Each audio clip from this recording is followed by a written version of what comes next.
ಸನ್ಮಾನ್ಯ ಸಭಾಧ್ಯಕ್ಷರೇ, ಬಳ್ಳಾರಿ ತಾರಾನಾಥ್ ಆಯುರ್ವೇದಿಕ್ ಕಾಲೇಜ್ ಬಗ್ಗೆ ವೈದ್ಯಕೀಯ ಶಿಕ್ಷಣ ಸಚಿವರಿಗೆ ನಾನು ಪ್ರಶ್ನೆ ಕೇಳಿದ್ದೀನಿ.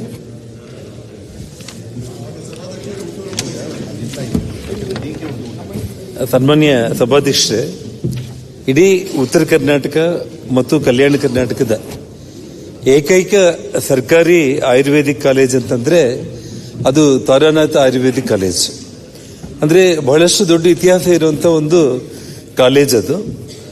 ಅಲ್ಲಿ ಇವತ್ತು ಏನಾಗ್ಬಿಟ್ಟಿದೆ ಅಂತಂದ್ರೆ ಈ ಬೋಧಕ ಮತ್ತು ಬೋಧಕೇತರ ಸಿಬ್ಬಂದಿ ಬಹಳಷ್ಟು ಕೊರತೆ ಇರೋದು. ಅದರಲ್ಲೂ 60 ಸೀಟ್ಗಳನ್ನ ಭರ್ತಿ ಮಾಡೋ ಅನುಮತಿ ಇದ್ರೂ ಕೂಡ ಕೇವಲ 47 ಸೀಟ್ಗಳನ್ನ ಕಟ್ ಮಾಡಿದ್ದಾರೆ. ಮತ್ತು ತಮಗೆ ಇಲ್ಲಿ ಮುಖ್ಯವಾದ ವಿಚಾರ ಏನಂತಂದ್ರೆ, ಈ ಪ್ರಥಮ ಕಾಲೇಜು ವಿದ್ಯಾರ್ಥಿಗಳಿಗೆ ಕೇವಲ 5 ಮಂದಿ ವೈದ್ಯ ಉಪನ್ಯಾಸಕರಿರೋದು ಬಹಳ ಒಂದು ಶೋಚನೀಯವಾದ ವಿಷಯ. ಮತ್ತು ವಿಶೇಷವಾಗಿ ಇವತ್ತೇನು ನಮ್ಮ national commission for India system of medicine ಅವರ ಆದೇಶದಂತೆ ಇವತ್ತು 25-26ನೇ ಸಾಲಿಗೆ ಆ ಕಾಲೇಜು ಮಾನ್ಯತೆನೇ ರದ್ದಾಗುವಂತ ಒಂದು ಪರಿಸ್ಥಿತಿ ಬಂದಿದೆ. ಇವತ್ತು ಈ ವಿಷಯ ಸರ್ಕಾರ ಬಹಳಷ್ಟು ಗಂಭೀರವಾಗಿ ತಗೋಬೇಕು. ಯಾಕಂದ್ರೆ ಇಡೀ ಆ 13-14 ಜಿಲ್ಲೆಗಳಿಗೆ ಒಂದೇ ಒಂದು ಆಯುರ್ವೇದಿಕ್ ಗೌರ್ಮೆಂಟ್ ಕಾಲೇಜ್ ಇರುವಂತದ್ದು. ಇವತ್ತು ಅದರ ಪರಿಸ್ಥಿತಿ ಬಹಳ ಅಧ್ವಾನವಾಗಿದೆ. ಆ ವಿಷಯದಲ್ಲಿ ಇವತ್ತು ಸರ್ಕಾರ ವಿಶೇಷವಾಗಿ ನಿಮಗಲ್ಲಿ ಏನಾಗ್ತಾ ಇದೆ ಅಂದ್ರೆ 3 ಬಾರಿ ಈ ನಮ್ಮ ಇವತ್ತೇನಂದ್ರೆ ಕಾಂಟ್ರಾಕ್ಟ್ ಬೇಸಿಸ್ ಅಲ್ಲಿ ಪ್ರೊಫೆಸರ್ನ ಇನ್ವೈಟ್ ಮಾಡಿದ್ರು ಕೂಡ ಯಾರೂ ಬರ್ತಾ ಇಲ್ಲ. ಕಾರಣ ಏನಂತಂದ್ರೆ ನಮ್ಮ ಇವತ್ತೇನಾಗಿದೆ ಅಂತಂದ್ರೆ ನಮ್ಮ national commission for India system of medicine ಅವರ ಮಿನಿಮಮ್ ಸ್ಯಾಲರೀಸ್ ಏನಿದೆ ಆ ಮಿನಿಮಮ್ ಸ್ಯಾಲರಿ ಕೂಡ ಕೊಡ್ತಾ ಇಲ್ಲ. ಇವತ್ತು ಆ ಕೊಡದೇ ಇರೋ ಕಾರಣ ಇವತ್ತು ಯಾರು ಕೂಡ ಅಲ್ಲಿ ನಮ್ಮ ಕಾಂಟ್ರಾಕ್ಟ್ ಬೇಸಿಸ್ ಮೇಲೆ ಕೂಡ ಕೆಲಸಕ್ಕೆ ಬರ್ಲಿಕ್ಕೆ ಆಗ್ತಾ ಇಲ್ಲ. ಕಲ್ಕತ್ತಾದಲ್ಲಿ ಒಬ್ಬ ಡಾಕ್ಟರ್ ಮೇಲೆ ಏನೊಂದು ಅತ್ಯಾಚಾರ ನಡೆದು ಇಡೀ ನಮ್ಮ ಕರ್ನಾಟಕದಲ್ಲಿ ಕೂಡ ಮಹಿಳೆ ಡಾಕ್ಟರ್ಸ್ ರಾತ್ರಿ ಹೊತ್ತು ಕೆಲಸ ಮಾಡಬಾರ್ದು ಅಂತ ಹೇಳಿದ್ರು ಕೂಡ ಇವತ್ತು ನಮ್ಮ ಬಳ್ಳಾರಿ ತಾರಾನಾಥ್ ಆಯುರ್ವೇದಿಕ್ ಕಾಲೇಜಲ್ಲಿ ಮಹಿಳೆಯರು ಇವತ್ತು ರಾತ್ರಿ ಕೆಲಸ ಮಾಡೋ ಪರಿಸ್ಥಿತಿ ಬಂದಿದೆ. ಮತ್ತು ಒಬ್ಬ ವಾಚ್ಮ್ಯಾನ್ ಇದ್ದಾನಲ್ಲಿ.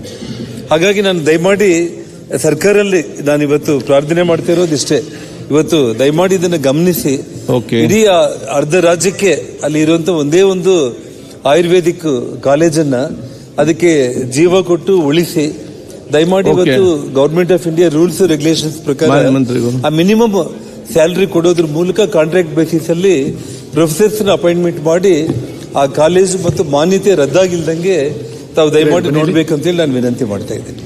ಮಾನ್ಯ ಸಭಾಧ್ಯಕ್ಷರೇ, ಮಾನ್ಯ ಜನಾರ್ದನ್ ರೆಡ್ಡಿ ಅವರು ಅಲ್ಲಿ ಪಕ್ಕ ಕೂತ್ಕೊಳ್ಳಿ. ಈ ಪ್ರಶ್ನೆಯಲ್ಲಿ ಈ ಕಾಲೇಜಿನ ಸಮಸ್ಯೆಗಳ ಬಗ್ಗೆ ಅವರು ಹೇಳಿದ್ದಾರೆ. ನಮ್ಮಲ್ಲಿ ಇರುವಂತ 4 ಆಯುರ್ವೇದ ಕಾಲೇಜುಗಳಿದೆ. ಒಂದು ಬಳ್ಳಾರಿ, ಮೈಸೂರು, ಶಿವಮೊಗ್ಗ ಮತ್ತು ಬೆಂಗಳೂರು. ಈ ಇನ್ನು ಉಳಿದ 3 ಕಾಲೇಜುಗಳಲ್ಲಿ ಈ ತರ ಯಾವ ಸಮಸ್ಯೆ ಇಲ್ಲ.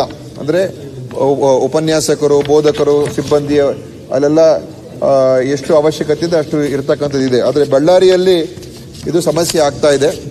ಮತ್ತು ಅಲ್ಲಿ ನಾವು ಅನೇಕ ಬಾರಿ ಅಲ್ಲಿಗೆ ನಾವು ತಗೊಳ್ತಕ್ಕಂಥ ಒಂದು ಪ್ರಕ್ರಿಯೆ ಮಾಡಿದಾಗಲೂ ಕೂಡ ಅದು ತಾವು ಹೇಳಿದಾಗೆ ಮುಂದೆ ಬರ್ತಾ ಇಲ್ಲ. ಈಗ ಮತ್ತೆ 4ನೇ ಪ್ರಕ್ರಿಯೆಯನ್ನು ಮಾಡ್ತಾ ಇದ್ದೀವಿ. ಬಹುಶಃ ಅದು ಬೇರೆ ಬೇರೆ ಕಾರಣಗಳಿಂದ ಬಳ್ಳಾರಿಗೆ ಅವರು ಹೋಗೋದಕ್ಕೆ ತಯಾರಾಗ್ತಾ ಇಲ್ಲ. ಅದಕ್ಕೆ ಇದರ ಬಗ್ಗೆ ವಿಶೇಷ ಗಮನ ಕೊಡಬೇಕಾಗ್ತದೆ. ಏನಾದರೂ ಅಲ್ಲಿ ನಾವು ಹೆಚ್ಚು ಇನ್ಸೆಂಟಿವ್ ಕೊಡಬೇಕಾಗ್ತದೋ ಏನೋ ನೋಡೋಣ, ಪರಿಶೀಲನೆ ಮಾಡ್ತೀನಿ. ಯಾಕಂದ್ರೆ ಅದಕ್ಕೆ ಇದು ಬಹುಶಃ ಈ ವರ್ಷ ಅಥವಾ ಬರುವ ವರ್ಷ 150 ವರ್ಷ ಆಗುತ್ತೆ ಮಾನ್ಯ ಸಭಾಧ್ಯಕ್ಷರೇ. ಈ Ballari Ayurvedic college 150th year ಅಂದ್ರೆ ದೊಡ್ಡ ಇತಿಹಾಸನೂ ಇದೆ. ಅದಕ್ಕೆ ಇದನ್ನ ಸುಧಾರಣೆ ಮಾಡ್ತಕ್ಕಂಥದ್ದು ಬೇರೆ ಇನ್ನೇನು ಮಾಡಕ್ ಸಾಧ್ಯ ಆಗುತ್ತೆ. ಯಾಕಂದ್ರೆ ನಾವು ಸಿಬ್ಬಂದಿನ ತಗೊಳ್ಳೋದಕ್ಕೆ ನಾವು ಕರೆದ್ರೂ ಕೂಡ ಯಾರು ಬರ್ತಾ ಇಲ್ಲ. ಅದಕ್ಕೆ ಪರ್ಯಾಯವಾಗಿ ಇಲ್ಲಿಂದನೇ ರ್ಯಾಷನಲೈಸ್ ಮಾಡಿ ಬೇರೆ ಕಾಲೇಜ್ಗಳಲ್ಲಿ ಬೆಂಗಳೂರು, ಮೈಸೂರು ಮತ್ತು ಶಿವಮೊಗ್ಗ ಇಲ್ಲಿರೋರ್ನ ಅಲ್ಲಿಗೆ ನಾವು ಸ್ಟಾಫ್ ಅಲ್ಲಿಗೆ ನಾವು ಕಳಿಸುವ ಮುಖಾಂತರ ಸ್ವಲ್ಪ ರ್ಯಾಷನಲೈಸ್ ಮಾಡಿದ್ರೆ ಈ ಒಂದು ಸಮಸ್ಯೆ ಬಗೆಹರಿಬಹುದು ಅಂತ ನಮ್ಮೊಂದು ಪ್ರಯತ್ನ ಇದೆ ಮಾನ್ಯ ಸಭಾಧ್ಯಕ್ಷರೇ. ಆದರೆ ಖಂಡಿತ ಇದನ್ನ ನಾನು ಪ್ರತ್ಯೇಕವಾಗಿ ಅವ್ರ ಜೊತೆ ಮಾತನಾಡಿ, ನಮ್ಮ ಅಧಿಕಾರಿಗಳ ಜೊತೆ ಮಾತಾಡಿ ಇದಕ್ಕೆ ಯಾವ ರೀತಿಯಾಗಿ ಈ ಸಮಸ್ಯೆ ಬಗೆಹರಿಸೋದಕ್ಕೆ ನಾವು ಪ್ರಯತ್ನ ಮಾಡೋದಕ್ಕೆ ಖಂಡಿತ ಮಾಡ್ತೀನಿ. ಅದೇ ಈ ಕಾಲೇಜನ್ನು ಮುಚ್ಚೋಗುವಂತ ಪರಿಸ್ಥಿತಿ ಏನಿಲ್ಲ. UG ಸೀಟ್ಸ್ ಎಲ್ಲ ಫಿಲಪ್ ಆಗಿದೆ. ಬರೀ PG ಸೀಟ್ಸ್ ಮಾತ್ರ ಕೆಲವು ಫಿಲಪ್ ಮಾಡಕ್ ಆಗ್ತಾ ಇಲ್ಲ. ಯಾಕಂತ ಹೇಳಿದ್ರೆ ಅದು ಕಮ್ಮಿ ಆಗೋಯ್ತು. ಇಲ್ಲಿ ಬೋಧಕರು ಇಲ್ಲದೆ ಇರೋದ್ರಿಂದ ಸೀಟ್ಸ್ ಅನ್ನ ಕಮ್ಮಿ ಮಾಡಿದ್ದಾರೆ. UG ಸೀಟ್ಸ್ ಏನು ಕಮ್ಮಿ ಮಾಡಿಲ್ಲ. ಅದನ್ನ ಸರಿಪಡಿಸುವಂತದಕ್ಕೆ ನಾನು ಮುಂದಿನ ದಿವಸ ಕ್ರಮ ತಗೊಳ್ತೀನಿ ಮಾನ್ಯ ಸಭಾಧ್ಯಕ್ಷ. ಓಕೆ. ಶಿವಮೊಗ್ಗ ರಾಜ ವೇಣುಗೋಪಾಲ್ ನಾಯಕ್. ಮಾನ್ಯ ಸಭಾಧ್ಯಕ್ಷರೇ, ಚುಕ್ಕೆ ಗುರುತಿನ ಪ್ರಶ್ನೆ ಸಂಖ್ಯೆ 1762 ಆರೋಗ್ಯ ಮತ್ತು ಕುಟುಂಬ ಕಲ್ಯಾಣ ಸಚಿವರನ್ನು ಕೇಳಬಯಸುತ್ತೇನೆ. ಸಭಾಧ್ಯಕ್ಷರಿಗೆ ಉತ್ತರ ಒದಗಿಸಬೇಕು.